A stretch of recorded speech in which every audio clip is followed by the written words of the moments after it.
ইসমাইল আলাইহিস সালাম চিঠি লিখছেন, ইসমাইল চিঠি লিখছেন। ইব্রাহিম আলাইহিস সালাম সিরিয়ায়, ইসমাইল আলাইহিস সালাম থাকেন মক্কায়। চিঠি লিখছেন, আব্বা জান বিয়ে করেছি, সংসার পেতেছি, আপনি আসেন, আপনার বৌমা দেইকা যান, দোয়া করিয়া দিয়া যান, বৌমা দেইকা যান, দোয়া করিয়া দিয়া যান। চিঠি পাইয়াই ইব্রাহিম আলাইহিস সালাম, চিঠি পাইয়াই তো ফুতের কথা মনে হইছে। আর কেমন ফুত, এমন এক ফুত, আল্লাহর নামে যেই ফুত গলা রেডি করে দিছিল, রওনা দিয়ে দিছেন। পরের দিন সকাল বেলায় রওনা দিছেন। একদিন 2 দিনের রাস্তা না, 1 মাসের পথ, 1600 মাইল দূর। তখন তো আর মোবাইলের যুগ না, খোঁজখবর এইভাবে করি রাখা যায় না। মক্কা যখন ইসমাইল আলাইহিস সালামের বাড়ির সামনে আইসা ডাক দিলেন, ইসমাইল। ওই দিন ইসমাইল আলাইহিস সালাম বাড়িতে নাই। ভিতর থেকে আওয়াজ আসছে, ইসমাইল বাড়িতে নাই। কই গেছে গো মা? কোন দেশে গেছে জানি না। আওয়াজটা বালা, কোন সময় আইব জানি না, কোন সময় আইব। কেমন আছো তোমরা? আমরার হালত খুব বেশি বালা না, মোটামুটি। মোটামুটি রোগ আমরারও আছেন। যদি কেউ রেজিগায় কেমন আছেন, মোটামুটি, মুসলমানের আওয়াজ না, মুসলমানের উত্তর হবে আলহামদুলিল্লাহ। যেই মা বাবায় সন্তানের পাওনা আদায় করবে, সন্তান বড় হইয়া মা বাবার পাওনা আদায় করবে। যেই মা বাবায় সন্তানের পাওনা আদায় করে না, সন্তান বড় হইয়া মা বাবার পাওনা আদায় করতে চায় না। আমরা শুধু একতরফা আলোচনা করি, মা বাবার খেদমত করো, মা বাবার খেদমত করো, কিন্তু সন্তানের যে কিছু পাওনা আছে এই দিকটা তুলে ধরি না। যুবক কান পেতে শুনে রাখেন, সন্তানের পাওনা যদি পুঙ্খানু আপনি আদায় করেন, ওয়াজ লাগবে না, তাফসীর লাগবে না, অটোমেটিক সুসন্তান হয়ে এসে গড়ে উঠবে। একটা প্রাণীর বাচ্চা আর মানুষের সন্তান লালন পালনের মধ্যে বেশ কম আছে না নাই? গরুর একটা বাছুর হয়, ছাগলের বাচ্চা হয়, ওইগুলোর লালন পালন আর মানুষের সন্তানের লালন পালন সমান হতে পারে না। মানুষ আশরাফুল মাখলুকাত, সৃষ্টির সেরা জীব। সন্তানের পাওনা মা বাবার কাছে, মা বাবার পাওনা সন্তানের কাছে। এই দুইটা বিষয়ে আলোচনা করতে গেলে আলাদা আলাদা 2টা অধিবেশন দরকার, একটা সময়ে কুলায় না। সংক্ষিপ্তভাবে কয়েকটা কথা বলি, হাতে কোণে কোণে ধরে রাখবেন। সন্তান জন্ম হওয়ার আগেই মা বাবার কাছে পাওনা। সন্তান 2 জনের মিলনের মাধ্যমে একজনের জন্ম হয়, এটাই মাওলার আদত, এটাই দুনিয়ার নিয়ম।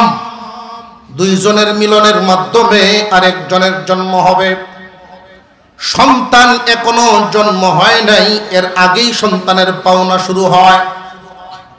সন্তানের দাবি হলো, ও আব্বা আম্মা, বৈধ সম্পর্কের মাধ্যমে জন্ম দিও, অবৈধভাবে আমাকে জন্ম দিও না। বৈধ সম্পর্কের মাধ্যমে আমাকে জন্ম দাও, অবৈধভাবে জন্ম দিও না। প্রশ্ন জাগতে পারে, হুজুর অবৈধ জন্ম কে দেয়? শুরু হয়ে গেছে আমাদের দেশেও। সন্তান হয় আগে, বেয়াওয়ায় পরে।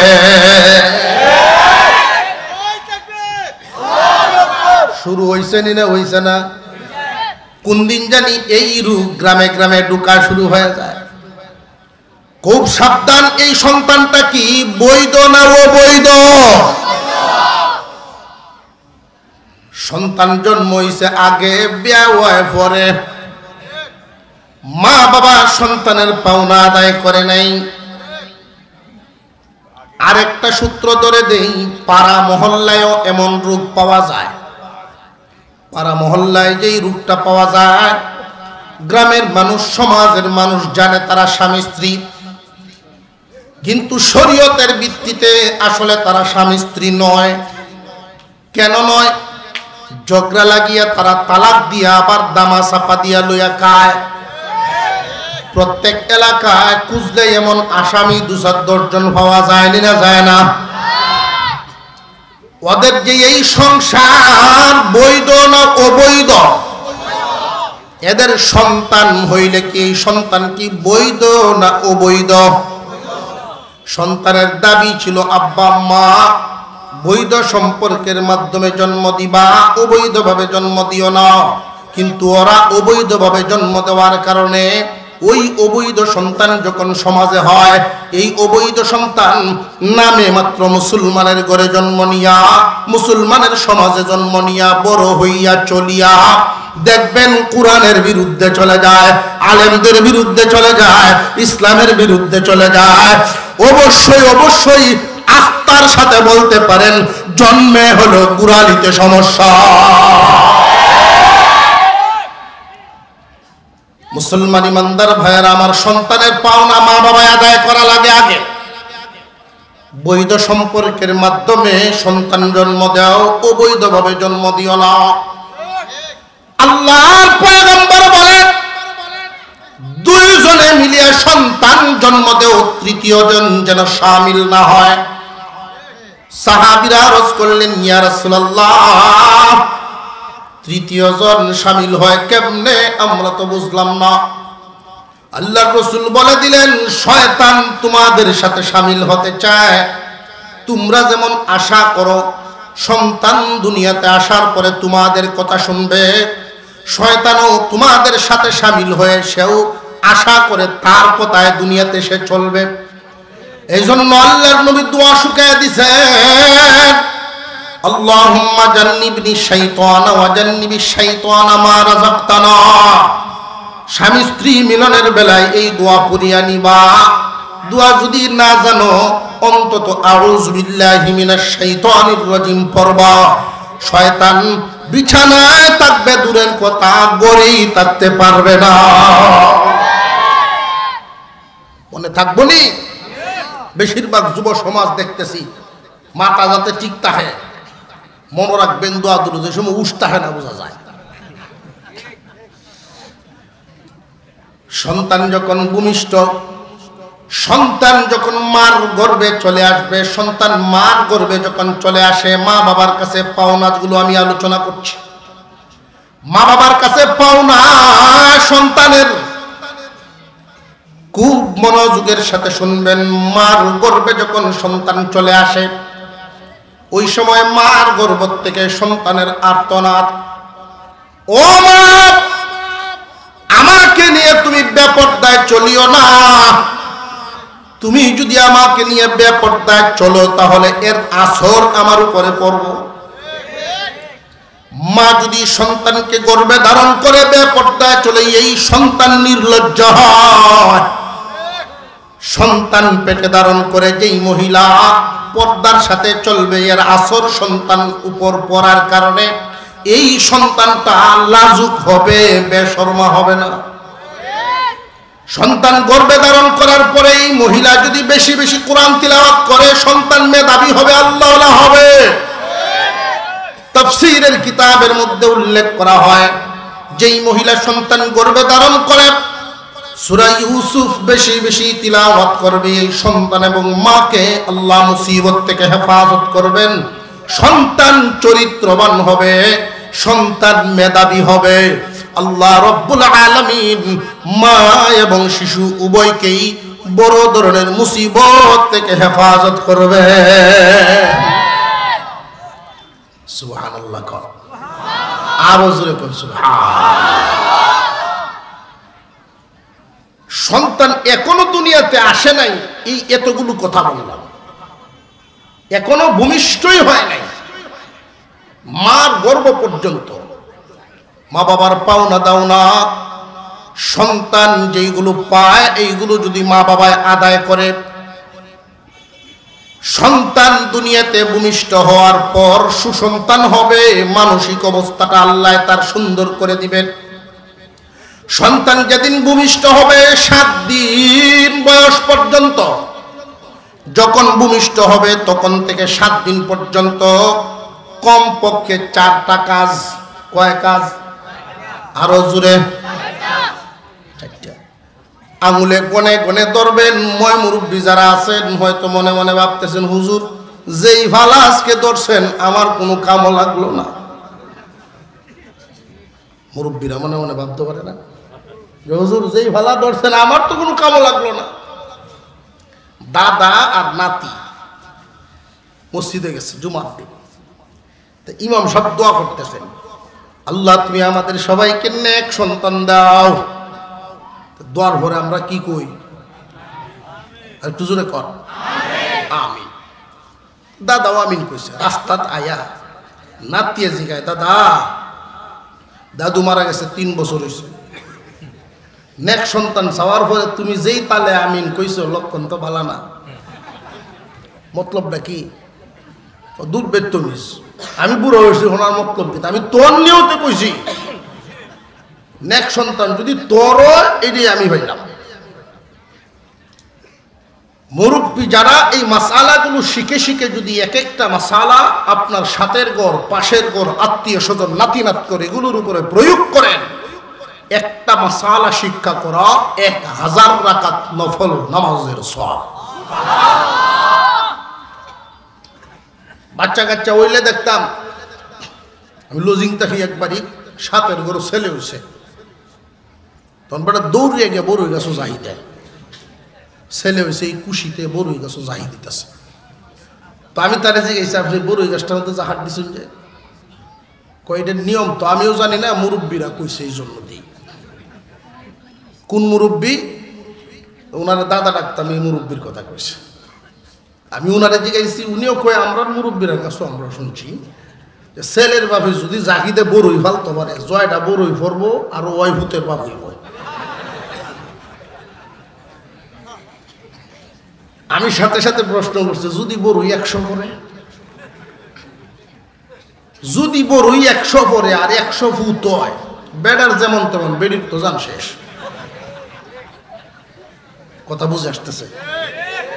বেড়া ফালতো ফারুক আর না ফারুক, মেমানি হইব অক্তে অক্তে তার বড়, তুই মহিলা তো শেষ। এগুলি প্রতাপ। মুসলমান ইমানদার ভাইরা আমার, ইসলামে শিক্ষা দেওয়া আছে সন্তান ছেলে হোক আর মেয়ে হোক, ছেলে হোক আর মেয়ে হোক, বাড়িতে হোক আর ক্লিনিক হাসপাতালে যেখানেই জন্ম হোক না কেন, ডান কানে আজান বাম কানে ইকামতের শব্দগুলো শোনায় দেওয়া। ডান কানে আজান আর বাম কানে ইকামতের শব্দগুলো শোনায় দেওয়া, এটা সন্তানের পাওনা। আল্লামা আশরাফ আলী থানভী রাহমাতুল্লাহি আলাইহি বলেন, এই আজানের কোনো নামাজ নাই আর জানাজার নামাজের কোনো আজান নাই। এই আজানের নামাজ নাই, জানাজার নামাজের আজান নাই। ডান কানে আজান, বাম কানে ইকামত দিয়া বুঝায় দেওয়া হলো, রে মুসলমানের সন্তান, আজান এবং ইকামত কমপ্লিট হয়ে গেছে, শুধু জামাত বাকি। এই কথাটা স্মরণ করে জীবন যাপন করার জন্যই তার ডান কানে আজান বাম কানে ইকামতের শব্দ শোনায়া দিয়া আল্লাহকে বড় মনে করে করে জীবন যাপন করার জন্য বলবা। এই আজানের মাধ্যমে শয়তানের আক্রমণ থেকে শিশুকে হেফাজত করা হয়। ছেলে হইলেও আজান ইকামত, মেয়ে হইলেও আজান ইকামত। আমাদের দেশের প্রথা, অনেক এলাকায় শুধু ছেলে হইলে দেয়, মেয়ে হইলে দেয় না। আরো জোরে কর। আজ থেকে শিখে গেলে ছেলে হইলেও দিতে হবে, মেয়ে হইলেও দিতে হবে। মনে থাকবেন ইনশাআল্লাহ। আরো জোরে কোন মনে থাকবেন ইনশাআল্লাহ। ছেলে হইলেও দিবেন, মেয়ে হইলেও। সন্তান ভূমিষ্ঠ হওয়ার পরেই ময়লাটা সাফ করে কুলে উঠায় নিয়ে বাচ্চার কানে কানে এই শব্দগুলো শোনায় দেওয়া। আজান বাচ্চা হইছে ঘরে আজান দে হতো কারোয়া বাচ্চায় শুনে না, তাহলে লাভটা কি হইল? উদ্দেশ্য হইল বাচ্চার কানে যেন শব্দের আওয়াজটা পৌঁছে বসে। মানুষ আটতেছে না একটু যদি আমরা এই কোনারাত অনেক জায়গা আছে, আমরা আল্লাহর রহমতের দিকে যদি একটু আগাইতাম, একটু সামনের দিকে আসা, রহমতের দিকে আসা, এই মুহূর্তে যদি বলা হয় নারায়ে তাকবীর বলে কে কে দাঁড়াইতে পারবেন? ইনশাআল্লাহ দাঁড়ায় যান তো দেখি, নারায়ে তাকবীর, দাঁড়ায় যান, প্রত্যেকে দাঁড়ায় যান দেখি, দাঁড়াইছেন না সবাই? নারায়ে তাকবীর। প্রত্যেকেই যার যার সামন দিকে একটু এক কদম করে সামনে আসেন দেখি, এক কদম করে সামনের দিকে আসেন, আর কিছু পশ্চিম দিকে চলে যান, পশ্চিম দিকে চলে যান, সামনের দিকে আগায় আসেন। মাশাআল্লাহ মাশাআল্লাহ, নারায়ে তাকবীর। আলহামদুলিল্লাহ। এবার বসে পড়েন যার যার জায়গায়, এবার বসে পড়েন। আলহামদুলিল্লাহ আলহামদুলিল্লাহ আলহামদুলিল্লাহ, মাশাআল্লাহ। দেখছেন আজকের মাহফিলকে আল্লাহ কবুল করেন, বলুন আমিন। আরো জোরে বলেন আমিন। আলহামদুলিল্লাহ। প্রত্যেকেই বসে পড়েন। মই মুরব্বীরা মনে জুতা আড়াইছে বা কারো একই জুতা আড়াই ফেলছে কিনা কে জানে। আল্লাহ কবুল করেন, আমরা বলি আমিন। দেখেন পশ্চিম সাইডে কোনাটা পুরাটা খালি, যারা যারা ঢুকবেন পিছন দিক দিয়ে সেই পশ্চিম সাইডের কোনাতে বসে পড়েন। মাশাআল্লাহ আলহামদুলিল্লাহ। দেখছেন পিছনে অনেক খালি হয়েছে, পিছনে অনেক খালি হয়েছে। আল্লাহ কবুল করেন, বলুন আমিন। সন্তানের পাওনা আলোচনা চলতেছে। সন্তানের পাওনা, মা বাবার পাওনা এখনো শুরু হয় নাই। সন্তানের পাওনা মা বাবার কাছে জন্মের সাথে সাথে ডান কানে আজান, বাম কানে। যখন 7 দিন বয়স হবে, খুব মনে রাখবেন 7 দিন বয়সের সময় মাথাটা কামানো। ছেলে হোক আর মেয়ে হোক, তার মাথাটা মুন্ডাইবেন, মাথা কামায়া চুলটা শুকায়া। এই চুল ওজন দিবেন, ওজন বরাবর স্বর্ণ অথবা রূপা, আল্লাহর রাস্তায় সদকা করে দেওয়া।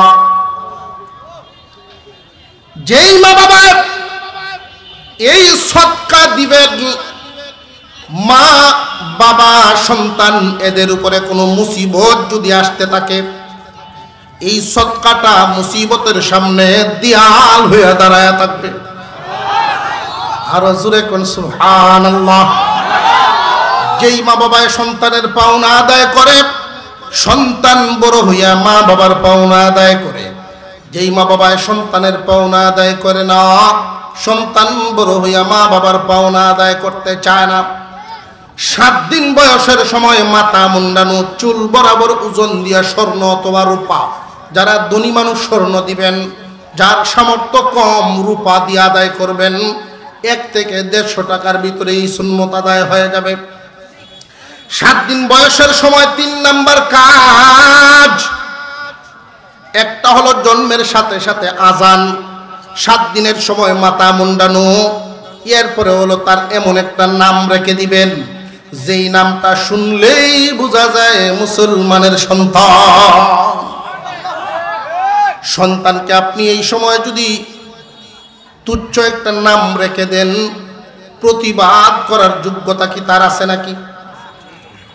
যা রাখবেন তাই প্রচার হবে, কিন্তু ভবিষ্যতে এই নামের জন্য যেন তার লজ্জা হইতে না হয়। স্কুল কলেজ মাদ্রাসা বন্ধু মহল যেখানেই যাক না কেন, এই নামের যখন প্রশংসা হবে, তখন মা বাবার সম্মান তার দিল থেকে বেরিয়ে আসবে। আমার আব্বা মা যদিও মূর্খ মানুষ ছিলেন, কিন্তু আমার একটা নাম দিছেন খুব সুন্দর। কিন্তু আফসোসের সাথে বলতে হয়, অনেক শিক্ষিত মা বাপ ডিজিটালের হাওয়ায় অন্ধ হইয়া এমন নাম দেয়, হিন্দু না মুসলমান বুঝার কোনো কায়দা নাই। আমি গেছি এক জায়গায় সিলেটে, তো একটা ছেলে, আমার অনুমান যে 9-10-এ পড়ে, কয় হুজুর আপনারা আমরা ইউটিউবে দেখি, এটা আমার সেবা করতেছে, সাল হয়ে আসছে দোকান কাছে দাঁড়ায় রয়েছে। তো আমার মনে মনে তার নামটা একটু জিগাই, বেটা এই এলাকাতে আবার হিন্দু মুসলমান মিলিয়ে বসবাস করে। বলছি তোমার নাম কি? কয় আমার নাম স্বপন। স্বপন, এই স্বপন নাম হিন্দুরাও রাখে, মুসলমানেও রাখে। যদি তারে জিগায় যে তুমি হিন্দু না মুসলমান, ওরা কষ্ট তো হইতে পারে। আমি চিন্তা করলাম যে হ্যাঁ বাপের নাম জিগাই, হ্যাঁ নোগে তো একটা তত্ত্ব মিলাই দিতাম পারি, হিসাব মিলতে পারে। আগের জামানার মানুষের নাম তো একটু চিন্তা ভাবনা করে রাখতো। তোমার বাপের নাম কি? আব্বার নাম রতন, পুতের নাম স্বপন, বাপের নাম রতন, বা হইল না। তোমার কোনো বোন নাই? আমার এক বোন আছে, এর নাম বৃষ্টি। বলে বাবা মাফ করে দে, তুই তোর হতে যা।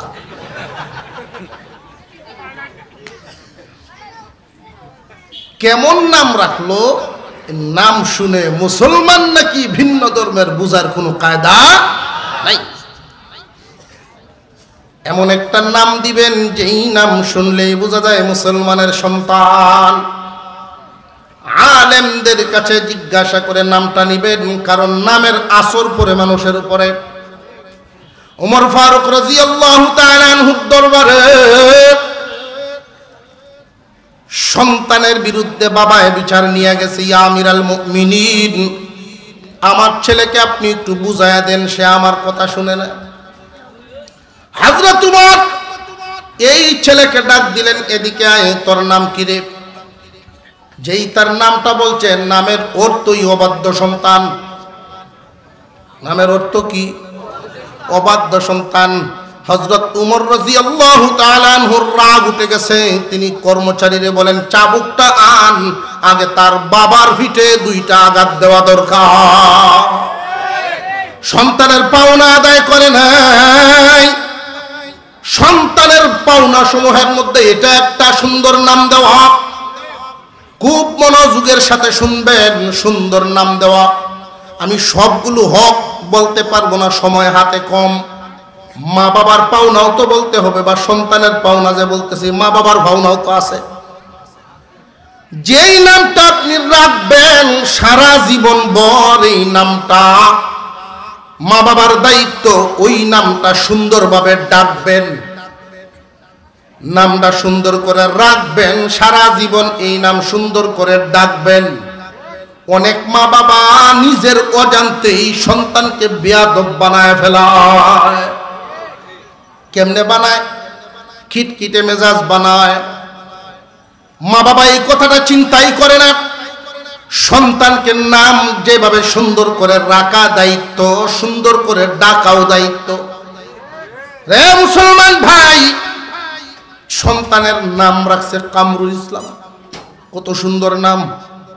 এখন যদি ডাকে কামরুলিয়া, ডাকেনি না? ডাকে না?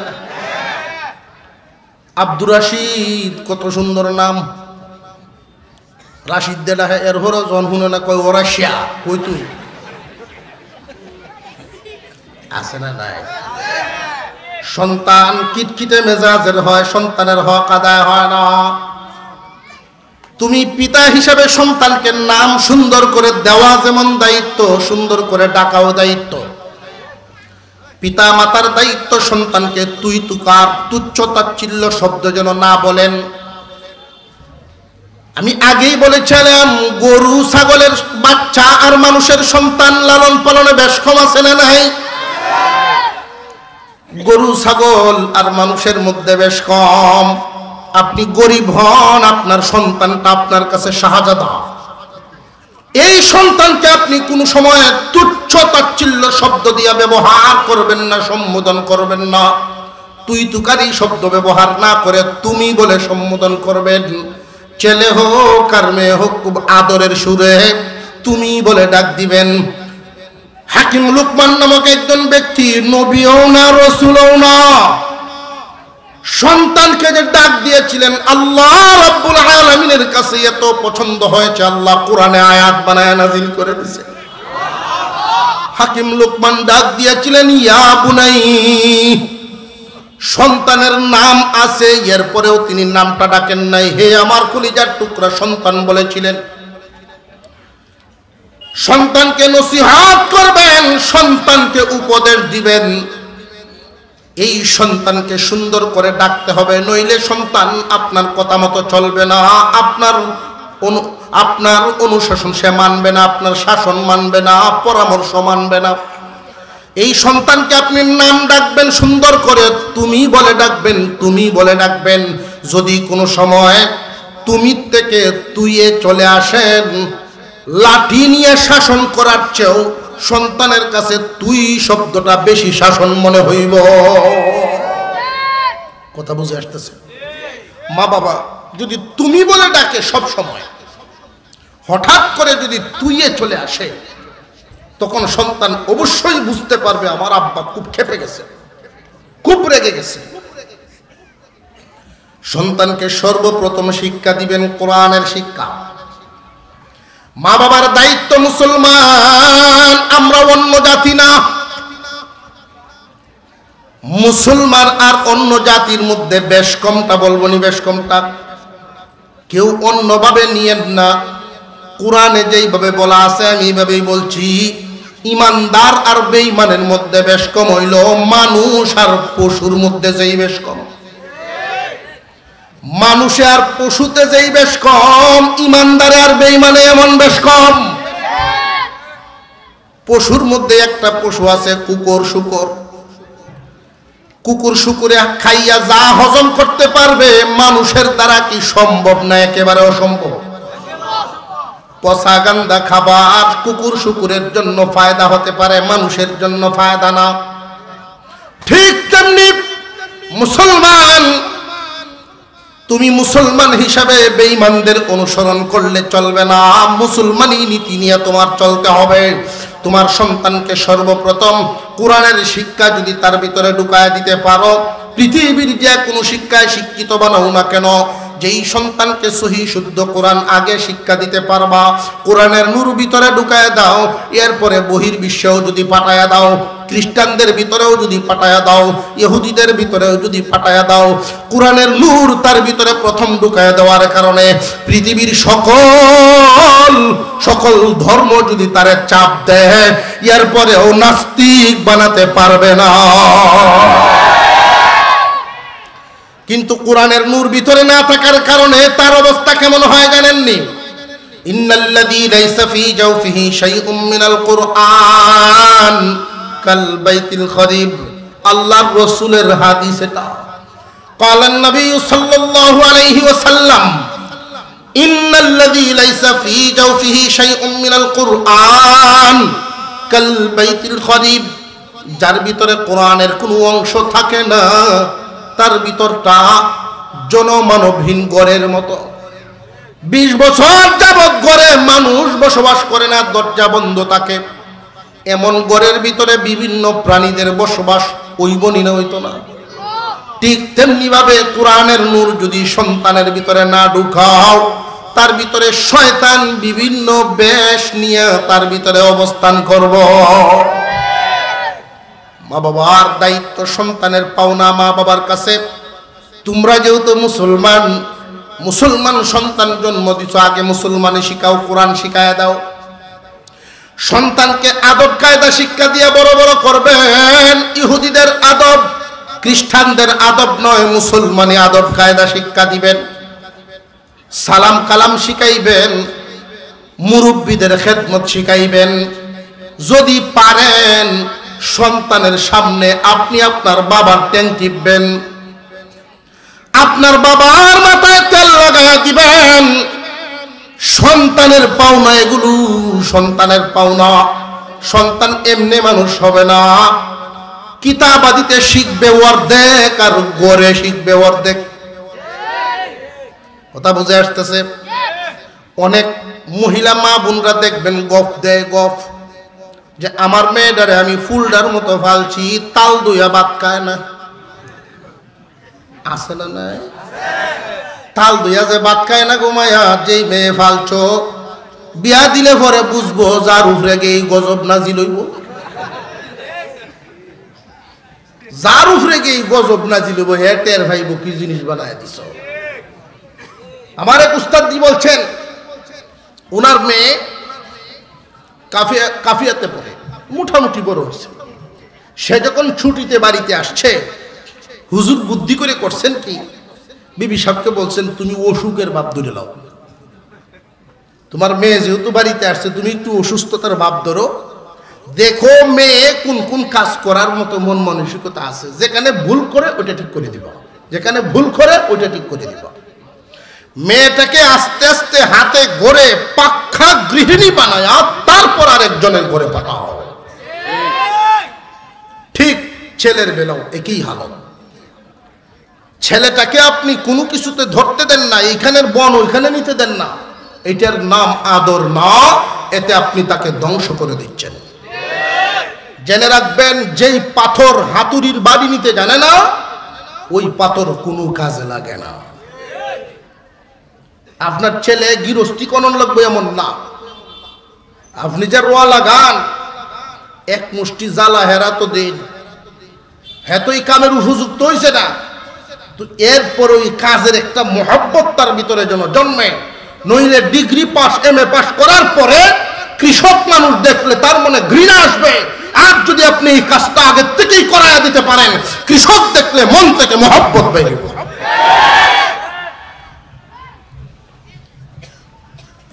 সন্তানকে শুধু পড়াশোনা স্কুল কলেজে পড়ানোর নাম শিক্ষা নয়, অর্ধেক শিক্ষা বাবার হাতে দিতে হয়। মোটামুটি ভাবে এই পর্যন্ত আমি সন্তানের পাওনার ব্যাপারে বললাম। এবার মা বাবার কিছু পাওনা আছে সন্তানের কাছে। আল্লাহ কোরআনে বলছেন, ওয়াবিল ওয়ালিদাইনি ইহসানা। ও দুনিয়ার মানুষ, তোমরা তোমাদের মা বাবার প্রতি ইহসানপূর্ণ আচরণ করো। ইহসানপূর্ণ আচরণ বর্তমান সমাজে যেটার বড় অভাব। শতকরা যদি 100 পরিবারে মুরব্বীরা জিন্দা আছেন, 100 পরিবার, এর মধ্যে 10টা পরিবার পাওয়া যায় কিনা সন্দেহ, যেখানে মা বাবার পাওনা আদায় করা হয়। 10টাও মিলবে না, প্রায় 90টাই পাওয়া যাইব মা বাবা অবহেলিত। মুসলমান ইমানদার ভাইয়েরা আমার, আল্লাহ পাক রব্বুল আলামিন বলেন, তোমরা তোমাদের মা বাবার প্রতি ইহসানপূর্ণ আচরণ করো। ইহসানপূর্ণ আচরণের অর্থ তোমরা দয়ার আচরণ করো। মা বাবার প্রতি দয়ার আচরণ, দয়াল মন নিয়ে আচরণ করো। এখানে একটা প্রশ্ন জাগে, কোন মা বাবা কিন্তু সন্তানকে লালন পালন করে সন্তানের কাছ থেকে দয়া পাওয়ার আশায় না, সন্তানের কামাই খাওয়ার আশায় না। এই কথাটা কি আপনারা মানেন?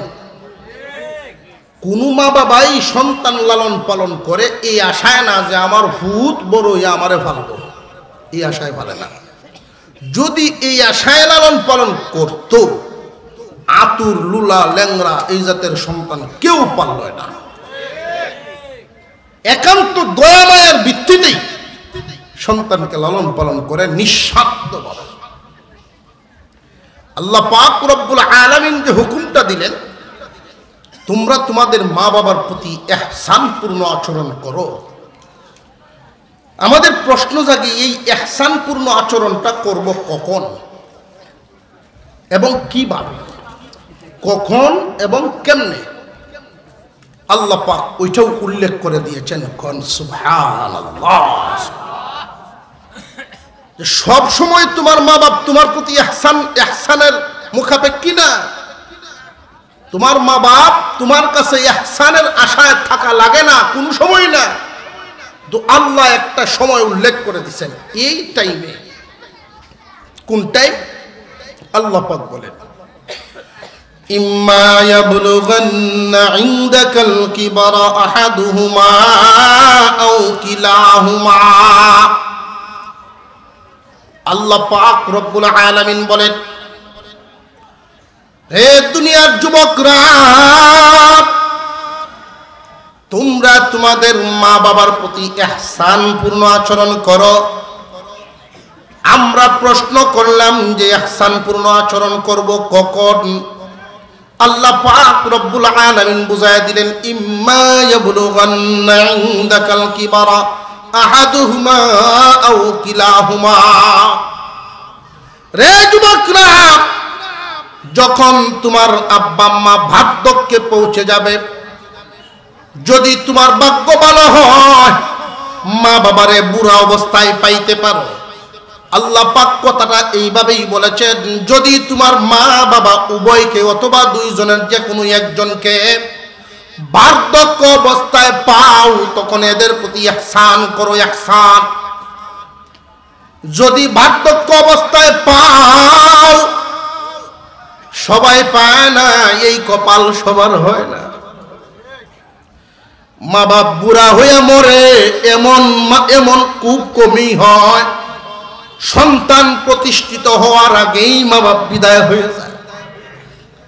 আল্লাহ বলেন, যদি পাও মা বাবার প্রতি ইহসান পূর্ণ আচরণ করবা।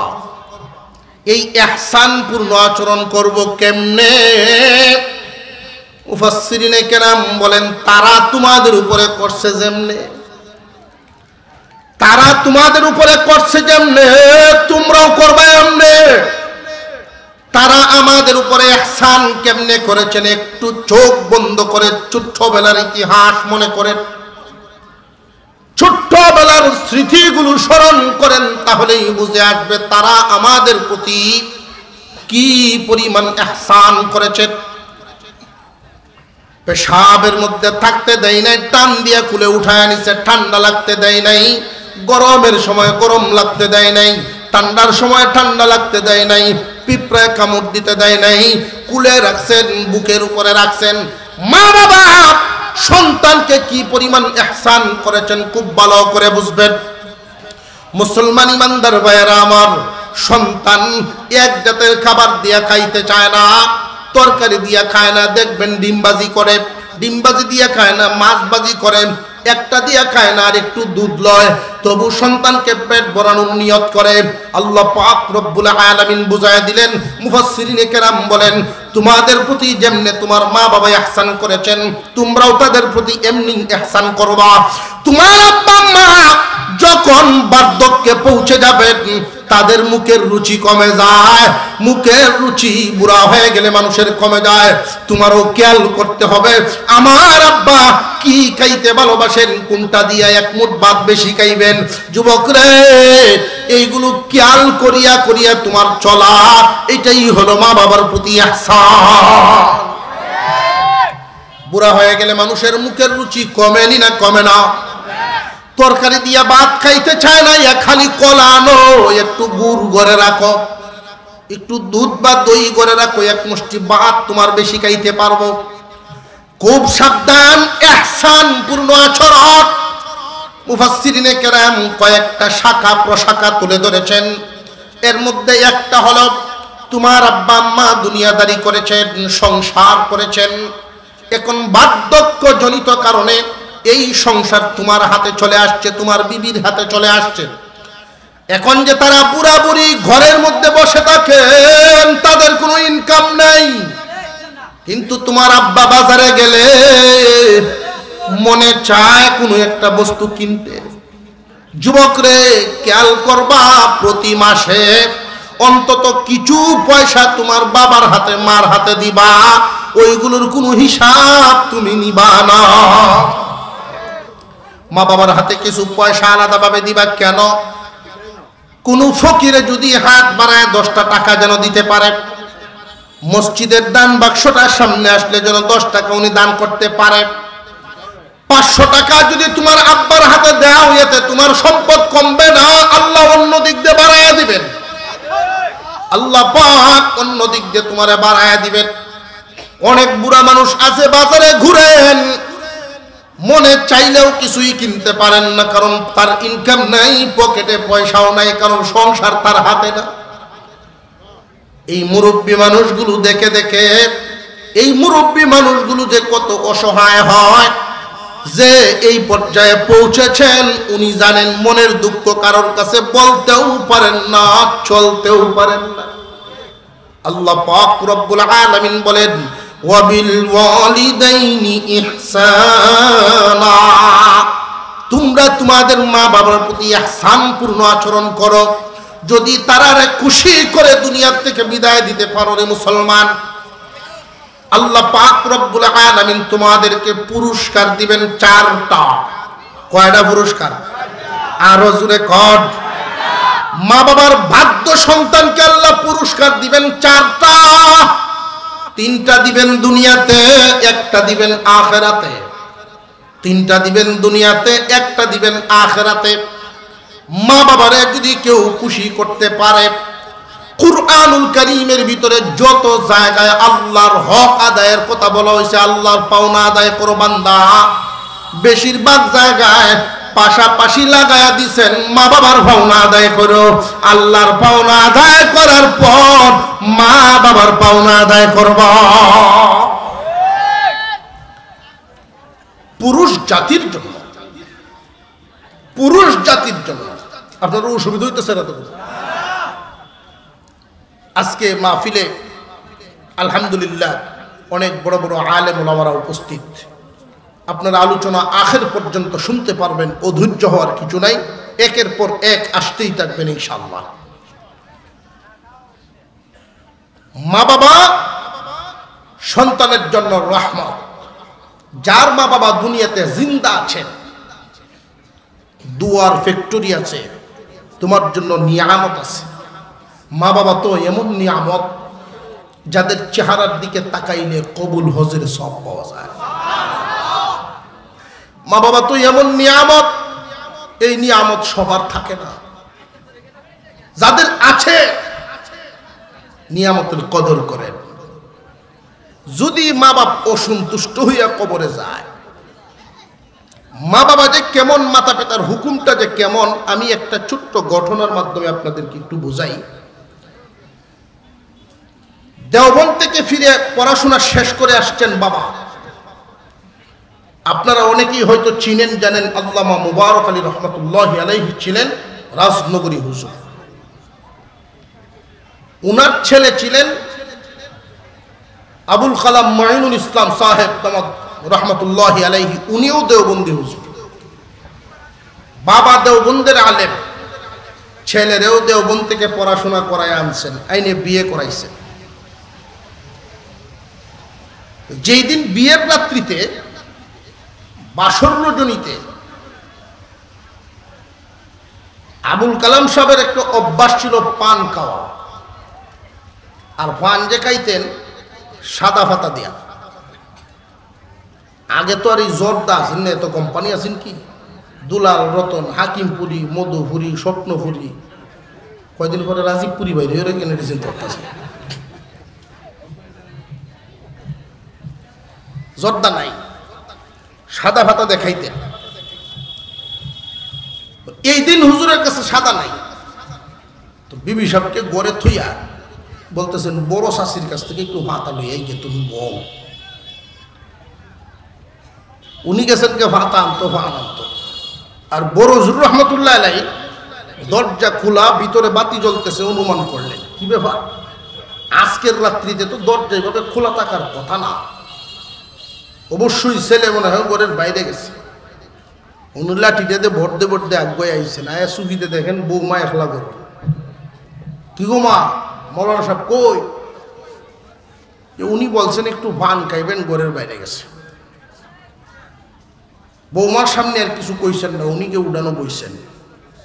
তো আর কারেন্ট নাই, একটা লাইটের বাতির আলু দেওয়ার কতক্ষণ দেখা যায়, উঠানো বসে রয়েছে।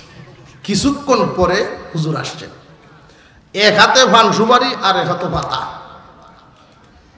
দূর থেকেই জিজ্ঞাসা, মৌলানা সাহেব কই গেছলাই? কয় আব্বাজি আমার ফান আসিন না, বড় শাশি দিন তো আনতাম গেছিলাম। ভাই আমি বুঝতে পারছি পানের গুরুত্বটা কতটুকু বাড়ছে আপনার কাছে। এই মুহূর্ত থেকে আমি আপনার জন্য এই জিনিস খাওয়া হারাম করলাম। কোরআন হাদিসে হারাম, কোরআন হাদিসে কি? আমি বাপ, তুমি পুতের উপরে হারাম করলাম। ওনার হাতে এভাবে ছিল, এই হাতগুলো উল্টায় ফেলছে। বাবার হুকুম সন্তানের জন্য মানা পুরুষ জাতির জন্য আল্লাহর হুকুমের পরে পিতার হুকুম মানা, মাতার হুকুম মানা ফরজ। গুরুত্বটা বোঝানোর জন্য বুঝাইলাম আপনাদেরকে, এটা ফরজ। এই যে হাত উল্টাইছিলেন, বাড়িতে প্রায় অনুষ্ঠান হইতো, অনেক উলামায়ে কেরামের সামনে পান খাইতেছেন, দাদা হুজুর রহমতুল্লাহ আলাইহি দূর থেকে লক্ষ্য করতেন, দেখি আবুল কালাম কি ধরে কিনা। না, জীবনে আর কোনোদিন এই জিনিস ধরেন নাই। গুরুত্বটা বুঝাইছে, গুরুত্বটা বুঝাইছে আপনাদের। মুসলমান ইমানদার ভাইয়েরা আমার, মা বাবার হাতে আলাদা কিছু পয়সা দেওয়া লাগে, তাদের মনের দিক খুব খেয়াল করবেন। আজকাল তো সমাজের দিকে তাকাইলে দেখা যায় মা বাপ দুজনের তিলে তিলে গোড়া একটা সংসার, 4 ভাই 5 ভাই তারা যখন বড় হয় এই সংসারকে আলাদা করে ভাগ করে ফেলে। মা বাবার জীবদ্দশায় যদি সংসার আলাদা করেন, সাবধান, একটা বিষয় খেয়াল রাখবেন। অনেক পরিবারে দেখা যায় মা বাপরে উঠানো বসায় রাইকা জমা জমি ভাগ করে, বাড়ি ঘর ভাগ করে, অবশেষে মা বাবারেও ভাগ করে ফেলে। বড় ভাই আম্মারে খাওয়াইবা 1 মাস, ছোট ভাই বা মেজু ভাই আব্বারে খাওয়াইবা 1 মাস। বুড়া বুড়ি দুইজনের মনে যে কতটুকু আঘাত এটা দেখা যায় না। কিন্তু বান্দা, তোমার তো বোঝা দরকার, তোমার এই মা খাবারের প্লেটটা নিয়ে অপেক্ষায় বসে থাকতেন তোমার আব্বা হাওড় বা বাজার থেকে আসলে পরে একসাথে খাওয়ার জন্য। আজকে এই খাবারের জন্য বুঝি কবুতরের জোড়াকে তোমরা ভেঙ্গে আলাদা করে দিলা। কেমন সন্তান রে বাবা! সাবধান, সাবধান, মা বাবারে তোমরা আলাদা করবা না, এদের দিল ভেঙ্গে টুকরা হয়ে যায়। মার সামনে যখন খাবার আসবে, ভালো কিছু পাকাইলেই যদি প্লেটটা সামনে আসে, এমনি তোমার বাবার কথা মনে হইব। বুড়াই কি খাইছে কিনা তার ভিতরে যাইতো চাইতো না বাদ। এই জন্য এই মা বাবার মনে এইভাবে কষ্ট দিবা না। মা বাবার প্রতি ইহসান পূর্ণ আচরণ করবা। মা বাবারে যদি খুশি করে দুনিয়া থেকে বিদায় দিতে পারেন, আল্লাহ পাক রব্বুল আলামিন 4টা পুরস্কার দিবেন। 1 নাম্বার পুরস্কার, কামাই রুজিতে আল্লাহ বরকত ঢেলে দিবেন। 1 নাম্বার পুরস্কার, কামাই রুজিতে বরকত। 2 নাম্বার পুরস্কার, আল্লাহ পাক নেক সন্তান, সন্তানদেরকে মানুষের মতো মানুষ বানায়া দিবেন। যারা মা বাবার অবাধ্য সন্তান হয়, 5 লাখ টাকা ইনকামও যদি মাসে করে, এদের পেরেশানি দূর হবে না। মা বাবার দোয়া যদি সাথে থাকে, তাহলে 10,000 ইনকাম হইলেও এটা দিয়েই তার মাস চলব। উদাহরণস্বরূপ আপনাদেরকে এই কথাটা বুঝাইয়া দেই, বরকত কেমন জিনিস। মা বাবার দোয়া যদি সাথে থাকে, মালে বরকত থাকে। বরকত কেমন জিনিস? ময়মনসিংহ গেলেন একজন মানুষ, ময়মনসিংহ গেছে একজন মানুষ, বাড়িতে আসার সময় মা বাবার বাধ্য সন্তান, এই কাপাসাটিয়া পর্যন্ত আসতে ময়মনসিংহ থেকে 2-250 খরচ আছে না? এমনি পিছন দিক থেকে একজনের ডাক দিব, পাশের বাড়ির বাতিজা, চাচা কইতো আইসুন আপনি, কই যাইবেন? ইসলাম ময়মনসিংহ বাড়িতে যাইতাম। আমিও বাড়িতে যাইতেছি, মোটরসাইকেল উঠতে হয়। মোটরসাইকেলে আইসা গেল, কয়টা লাগছে? 1 টাকাও বরকত। খরচ নাই, কাম হয়েছে ঠিকই। আর মা বাবার অবাধ্য যদি হয়, তাহলে এই 250 জায়গা 1000ও লাগদারে। রুডো এমন টাটা ভরবো, কোনো গাড়ি নেই। কথা বুঝে আসতেছে? মা বাবার বাধ্য সন্তান আর অবাধ্য সন্তান, যার ইনকাম যদি 3 লাখও হয়, তার এক অসুখ হচ্ছে, যে বেটা 3 লাখ টাকা ইনকামে কি মদন ডাক্তার দেব? ঢাকাকে ডাক্তার দেয়, পরীক্ষা নিরীক্ষা করিয়া 1 লাখ টাকা খরচ। আর মা বাবার যে বাধ্য সন্তান, তার ইনকামই 10,000 মাস। মা বাপ তার প্রতি খুব খুশি, মা বাপের দোয়া করে, আল্লাহ আমার পুত্রে ভালো করে দেয়। আমার পুত্রে ভালো করে দাও। এই বেটা তো আর ঢাকা গিয়ে ডাক্তার দেয় থাকতো না, বেটা গেছে মদন ফার্মেসিতে ওষুধ আনবো ডাক্তার দেখায়। এমনি মদনের ফার্মেসি ম্যান ডাক্তারে কই বেটা রে তোর কপাল বালা। যে কেমনে? যে বারডেমে রুগী দেখে, ঢাকা স্কোয়ারে রুগী দেখে এমন এক ডাক্তার আমার পরিচিত, এটা উচিতপুর আইসিন ঘুরতো, উচিতপুর ঘুরতো আইসিন আমার ফার্মেসিতে বইছে একটা চা খাইতো, আয় তোরে দেখায় দিই। ডাক্তার দেখাইয়া দিছে 150 টাকার ওষুধ দিছে, খায়া বালা। এইটার গেছে কয় লাখ? 1 লাখ। আর এর গেছে 150। এইটার নাম বরকত। বরকত বুঝাইছে? মা বাবার দোয়া যদি সাথে হয় তোমার কামাই রুজিতে বরকত হয়। মা বাবার বাধ্য সন্তানকে আল্লাহ যেই ফুলাফান দিবেন, যেই সন্তানাদি দিবেন, এরা মানুষের মতো মানুষ হইব। আর মা বাবার অবাধ্য সন্তান যারা, এদের সন্তানাদিও মানুষ হইতো না। প্রশ্ন করতে পারেন হুজুর আমরা পাশের বাড়ির দেখছি মা বাপরে বাদ দিছে না, তুমি ফুতরে দি ঢাকা ভার্সিটিতে পড়ায় কেমনে?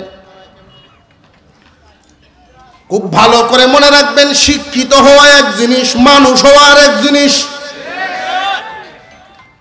পৃথিবীর বড় বড় সার্টিফিকেট আনতে পারবে কিন্তু মানুষ হবে না।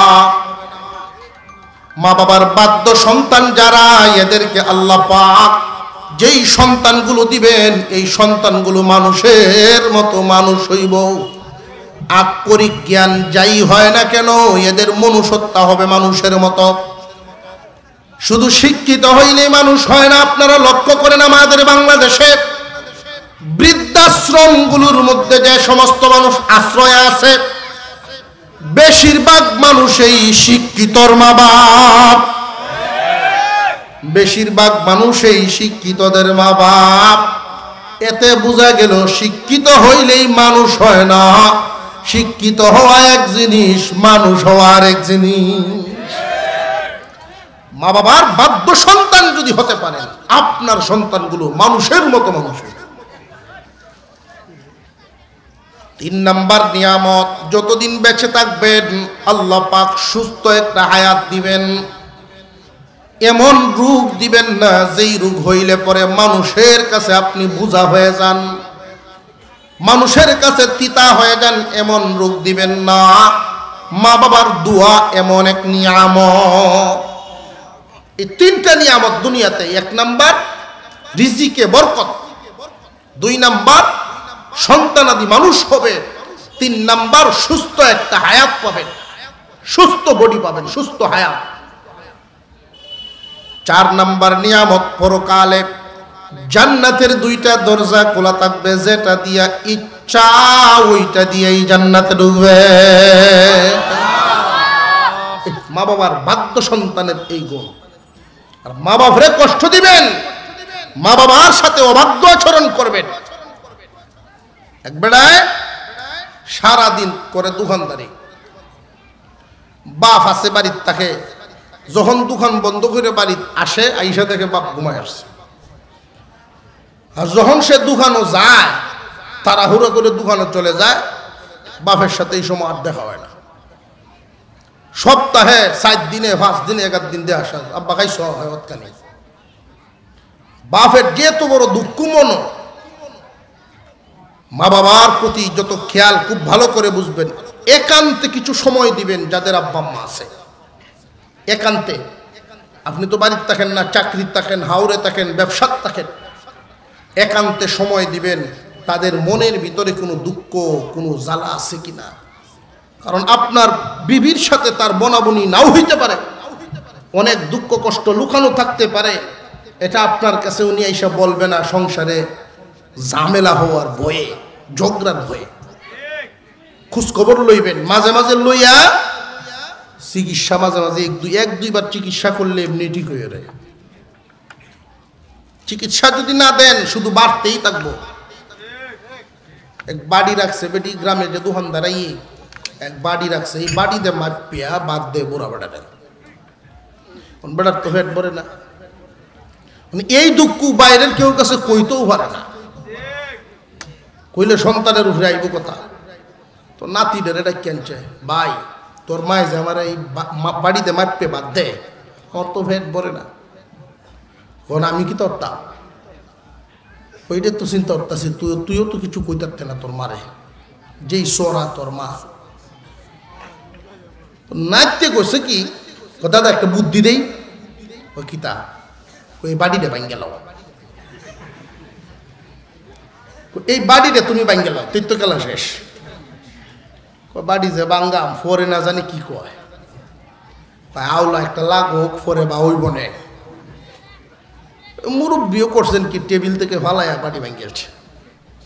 এখন তো বেডি উঠছে, এক জাতের মহিলা আছে দেখবেন, কামও করে মুহও চলে, কামও করে মুহও চলে, আছে না নাই? FM রেডিওর মতো সুইচ দিয়ে সাইডে দিলে বাস দিতে হয় সারাদিন। এই যে বেটি লোয়া লইল 10 টাকা কামানের মরদ নাই, জিনিসপত্র খালি ভাঙতো, কেউ শুনলে মনে হইব যে কয়েক সুখের জিনিস ভাঙছে। তো মুরব্বীর মনে মনে আমি কোনো জবাব দিলাম না, বেটির কোয়া কইয়া সন্ধ্যার আগে তো শেষ হইব না, আমার হুতায় আর কোনো কিছু শুনলো না। ওমা সন্ধ্যার সময় কয়, ওহনার কিস্তা কইলাম না, আয়ু কাজ গো বাড়িত। সারাদিন কিতা কইল, যেই বেটা আইসে করো, তুমি তো আর আমাকে দোকানদারি করো, আর যত জ্বালা সব আমার উপরে তো যাও। আমি সকালে উঠতে গেলাম, আমি আমার বাপের বাড়ি, তুমি তোমার বাপ লইয়া তাহো। দেখবেন কিছু কিছু ভুলাভান আছে, বউ যদি এই হুমকি দেয় যে আমি বাপের বাড়ি যাই, হে হোর বাড়িকে আগেই বইতায়। আর এই হুমকির জবাবে যদি বলা যায় যে তুমি ব্যাগ রেডি করো, আমি একটা CNG আনতাছি, যাই ভাইকে যখন ব্যাগটা গুছাও, আমি গাড়ি একটা আনি, এর ভোরের তারিখ থেকে এই হুমকি দিত না, হুমকি বদলাইব। চিকিৎসা জায়গা মতো না দিলে হইতো না। তো বেড়ার মনে মনে আছে আমার বউ খুশি হইব না, আব্বারা দু এক কথা কইয়া লাই, বাপের রুমও গেছে, হ্যাঁ বুড়ো হয়েছ অত পোশাকের লাগি, তুমি বলে জিনিসপত্র খালি ভাঙ্গে লাও। এমনি নাতি যেটাই বুদ্ধি দিছি সেইটা আইসে ওরার টেবিল দুইটা, দাদা তুমি বাড়িটা বাংলা কেন? এখন দাদা কয় কিরে তুই তো কই দিলি, তুমি যে বাড়ি ভাঙছো আমি মাপ কই ভাইয়া, তুমি বাড়িটা যে বাংলা মাপটা ভাইয়ার কই? বাপটাই হুতে রে জিজ্ঞাসা, তুই মাফের কথা কিতা কস? তোর দাদা বাড়ি ভাঙছে, তুই মাফের কথা কিতা কস? তোমরা যে মাপে বাদ দেও, তোমরা যেদিন বুড়া বুড়ি হইবা এই মাপটা আমি ভাইয়ার কই? আমারও তো মাপে দেওয়া লাগবো। এমনি এনতে বাইরে তিত্তির হয়ে গেছে, রান্না করো। বুড়ি হইলে যদি ফ্যাট করে খাইতে চাস, মাফা মাফি বাদ দে। তোর ভূতে কি কইছে অঞ্চল? আপনার সন্তানের সামনে যদি আপনি আপনার মা বাবার সাথে ধমকের সুরে কথা বলেন, এই ধমকটা আরো ওজনই হয়ে আপনার জন্য অপেক্ষা করছে, সেই দিন বেশি দূরে না।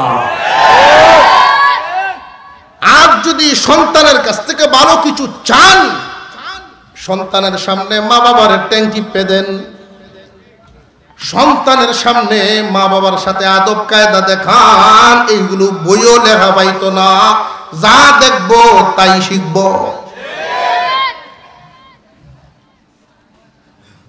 মা বাবার দোয়া যে কত দামি এক দৌলত, মাথা পিতা কত গুরুত্বপূর্ণ জিনিস, আমি আরেকটা কথায় বুঝাই। একটা আপেল আপনার হাতে, আপনার হাতে একটা আপেল, আর 12 বছর পরে আপনার এক সন্তান হয়েছে, এটা কেমন আদরে? কলিজা টুকরা না? এই সন্তান সামনে বসা, আপনার মা অথবা বাবা যে কোনো একজন সামনে বসা, আপেল একটা, দুজন হাত পাচ্ছে, কাকে দিবে? শরীয়তের বিধান হলো সন্তানের হাতে না, মা বাবার হাতে দাও। গুরুত্বটা বুঝে আইছে এখন?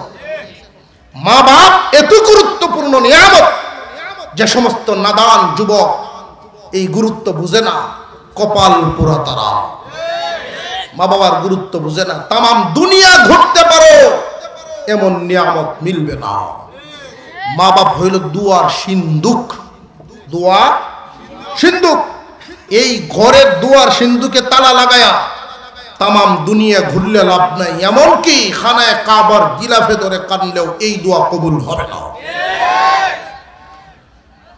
ইসমাইল আলাইহিস সালাম চিঠি লিখছেন, ইসমাইল চিঠি লিখছেন, ইব্রাহিম আলাইহিস সালাম সিরিয়ায়, ইসমাইল আলাইহিস সালাম থাকেন মক্কায়। চিঠি লিখছেন, আব্বা জান বিয়ে করেছি, সংসার পেতেছি, আপনি আসেন, আপনার বৌমা দেইকা যান, দোয়া করিয়া দিয়া যান, বৌমা দেইকা যান, দোয়া করিয়া দিয়া যান। চিঠি পাইয়াই ইব্রাহিম আলাইহিস সালাম, চিঠি পাইয়াই তো ফুতের কথা মনে হইছে। আর কেমন ফুত, এমন এক ফুত, আল্লাহর নামে যেই ফুত গলা রেডি করে দিছিল, রওনা দিয়ে দিছেন। পরের দিন সকাল বেলায় রওনা দিছেন, একদিন 2 দিনের রাস্তা না, 1 মাসের পর 1600 মাইল দূর। তখন তো আর মোবাইলের যুগ না, খোঁজখবর এইভাবে করে রাখা যায় না। মক্কা যখন ইসমাইল আলাইহিস সালামের বাড়ির সামনে আইসা ডাক দিলেন, ইসমাইল। ওই দিন ইসমাইল আলাইহিস সালাম বাড়িতে নাই, ভিতর থেকে আওয়াজ আসছে ইসমাইল বাড়িতে নাই। কই গেছে গো মা, কোন দেশে গেছে জানি না। আওয়াজটা বালা, কোন সময় আইব জানি না, কোন সময় আইব। কেমন আছো তোমরা? আমরার হালত খুব বেশি বালা না, মোটামুটি। মোটামুটি রোগ আমরারও আছেন। যদি কেউ রেজিগায় কেমন আছেন, মোটামুটি, মুসলমানের আওয়াজ না, মুসলমানের উত্তর হবে আলহামদুলিল্লাহ। মুমিনের আওয়াজ কেমন হবে? উচ্চারণ করেন, বাইর করেন, মুখটাতে বাইর করেন, উচ্চারণ হবে আলহামদুলিল্লাহ। মুমিনের আলহামদুলিল্লাহ বলার সাথে সাথে জান্নাতের দরজাগুলো ঠাস করে খুলে যায়। আর যত দোয়া আছে বান্দার পক্ষ থেকে, আল্লাহর জন্য যত দোয়া পড়া হয় তসবির মধ্যে, সবচেয়ে দামি আল্লাহ খুশি হন এই শব্দটার মাধ্যমে। আলহামদুলিল্লাহ শব্দের মাধ্যমে আল্লাহ বেশি খুশি হন। জিগাইলে কয় মোটামুটি। এই মোটামুটির একটা মায়ের আছে, পাশাপাশি বাসা, সোয়ালে উঠতে আডে, মুডাও আডে, মুটিও আডে। তখন এর মধ্যে কাজ আছে। একজন একজন কেমন আছেন ভাই সাহেব? আসি মোটামুটি। মোটামুটি করতেই এই মুটি বিটি চরিত্রটা ঠিক হয়ে যায়। আমি কি তো করছি তোর চরিত্রটা ঠিক হয়ে যায়। আমি কি কইলাম ভাই? আমি বুঝছি না, নিজে মুডা আর আমার মুডি কই ইঙ্গিত দিতা তো। যদি আমি আলহামদুলিল্লাহ করতাম থেকে আর কপালে দুর্গতি দিতাম। আল্লাহ আমাদেরকে মেনে চলার হুকুম তৌফিক দান করেন, বলুন আমিন। আল্লাহর হুকুম মেনে চলার তৌফিক দেন, বলুন আমিন। আমার অত্যন্ত মহব্বতের মানুষ, আমার অত্যন্ত মহব্বতের মানুষ, আমাদের কেন্দুয়ার সবচেয়ে স্বনামধন্য প্রতিষ্ঠান মুজাফফরপুর মাদ্রাসার স্বনামধন্য প্রিন্সিপাল হজরতুল আল্লাম হজরত মাওলানা বুরহানুদ্দিন সাহেব দামাত বরকাতুহুল আলিয়া আজকের মাহফিলের সভাপতি, উনি উপস্থিত হয়েছেন। ওনার কাছ থেকে আপনারা দোয়া নেবেন, কথা শুনবেন, বাকি কার্যক্রম হবে ইনশাআল্লাহ তাআলা। একের পর এক আলোচক আসবেন আর আলোচনা চলতে থাকবে। আমরা মন ভরে আলোচনা শুনবো ইনশাআল্লাহ। আজকের মাহফিলকে কবুল করেন, বলুন আমিন। ওয়া আখিরু দাওয়ানা আলহামদুলিল্লাহি রাব্বিল আলামিন।